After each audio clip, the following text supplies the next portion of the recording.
রাজ্য সরকারের উদ্যোগে প্রতি বছরের ধারাবাহিকতায় চলতি বছরও একাদশ শ্রেণীতে অধ্যয়নরত ছাত্রীদের হাতে বিনামূল্যে বাইসাইকেল তুলে দেওয়া হচ্ছে। এর অংশ হিসেবে বৃহস্পতিবার তেলিয়ামুড়া সারদাময়ী বিদ্যাপীঠে এক সংক্ষিপ্ত কিন্তু তাৎপর্যপূর্ণ অনুষ্ঠানের মাধ্যমে বিদ্যালয়ের 30 জন ছাত্রীর হাতে বিনামূল্যে বাইসাইকেল তুলে দেওয়া হয়। অনুষ্ঠানে প্রধান অতিথি হিসেবে উপস্থিত ছিলেন তেলিয়ামুড়া বিধানসভা কেন্দ্রের বিধায়িকা তথা রাজ্য বিধানসভার মুখ্য সচেতক কল্যাণী সাহারায়। এছাড়াও উপস্থিত ছিলেন তেলিয়ামুড়া পুর পরিষদের চেয়ারম্যান রূপক সরকার, বিদ্যালয়ের প্রধান শিক্ষক শিক্ষিকাবৃন্দ, অভিভাবক এবং অন্যান্য বিশিষ্ট ব্যক্তিরা। প্রোগ্রাম ছিল এবং আছে, আলোচনা দীর্ঘায়িত করব না।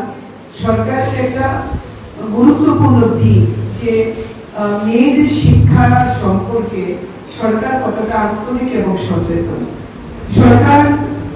বর্তমান সরকার এই স্কুলের বিভিন্ন ক্লাসের মেয়েদের কিংবা কলেজের মেয়েদের শিক্ষাকে সম্পূর্ণ অবৈতনিক, অর্থাৎ পড়াশোনা করতে কোনো টাকা পয়সা খরচ লাগবে না, ফিস লাগবে না, সেটা সম্পূর্ণ করে দিয়েছে। মেয়েদের বাইসাইকেল আগে যেটা ছিল এসটি এবং যারা বিপিএল পরিবার অর্থাৎ আর্থিকভাবে পিছিয়ে পড়া মেয়েদেরকে শুধু সাইকেল দেওয়া হতো।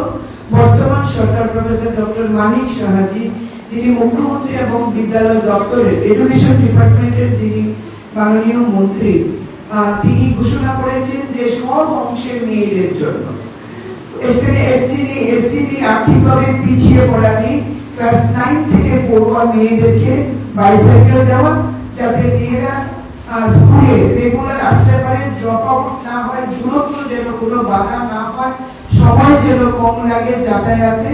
এই সুবিধাটা করার জন্য রাজ্য সরকার এমন একটা মহতি উদ্যোগ